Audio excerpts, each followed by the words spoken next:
Toda aventura começa com um sonho. Já parou para pensar como era difícil viajar sem as estradas? Esse foi o desafio encarado por 3 brasileiros no início do século passado. Eles sonharam em ligar as 3 Américas por uma gigantesca estrada, a Carretera Pan-Americana. Leônidas Borges de Oliveira, Francisco Lopes da Cruz e Mário Fava.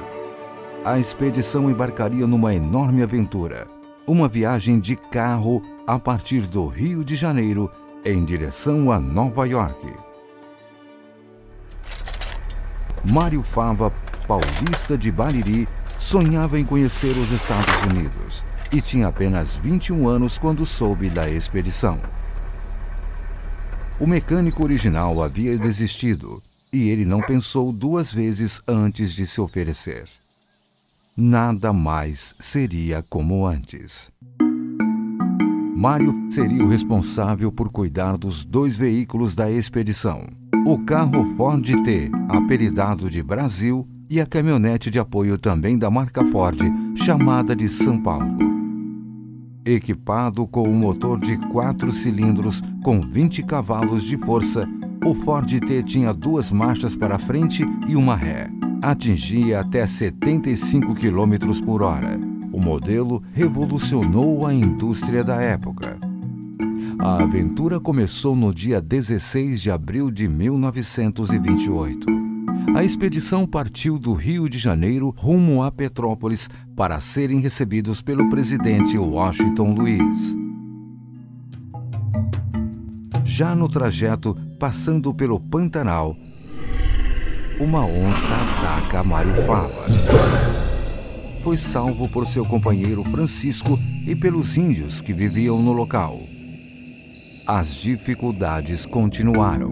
Na travessia da Cordilheira dos Andes, ficaram sem combustível. Mário criou uma mistura de querosene e títia, uma bebida alcoólica indígena. E para lubrificar o motor, o mecânico usou gordura de porco e de lhamas. Também o frio rigoroso exigiu criatividade do mecânico de Bariri. Para não congelar a água, eles esvaziavam os radiadores à noite e os abasteciam novamente pela manhã. No Peru, a caminhonete São Paulo atravessava um penhasco quando deslizou e caiu. O mecânico ficou entre a vida e a morte. Foram muitos desafios. Boa parte do caminho foi aberto com pás e dinamite. Não havia celular, internet e nem GPS. Equipamentos como sextante e teodolito eram necessários para o mapeamento. Na Colômbia, o fim se aproximou novamente. A expedição passou 4 meses perdida na selva. Debilitados, os 3 aventureiros já estavam sem comida e água. Mais uma vez, conseguiram sair da mata com a ajuda de índios. Para atravessar os pântanos do Panamá, os 2 veículos precisaram ser desmontados. E assim seguiram viagem, passando por quase 20 países, homenageados por onde passavam. Em 1938, o trio finalmente chegou aos Estados Unidos e foram reconhecidos pela ousadia. Ao chegar em Michigan, Henry Ford, pioneiro da indústria automobilística e proprietário da fábrica que produziu os veículos usados na viagem, ofereceu um cheque em branco pelos 2 carros. Mas o trio não aceitou. Queria os veículos no Brasil. Em Washington, os aventureiros foram recepcionados na Casa Branca pelo presidente Franklin Roosevelt como heróis do desenvolvimento.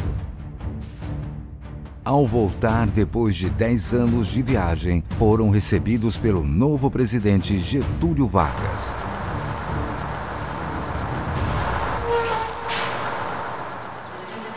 Mário Fava retorna a Bariri para reencontrar sua mãe. Ela, após tantos anos sem contato algum, perguntou por que ele demorou tanto a voltar para casa. Mário, emocionado, apenas respondeu: "Eu não sabia que era tão longe. Agora, mais de 80 anos após o fim dessa expedição, um novo sonho se realiza. A fundação do museu que leva o nome do intrépido mecânico baririense. O Museu Mário Fava, que guarda a memória de uma das mais espetaculares aventuras do século XX.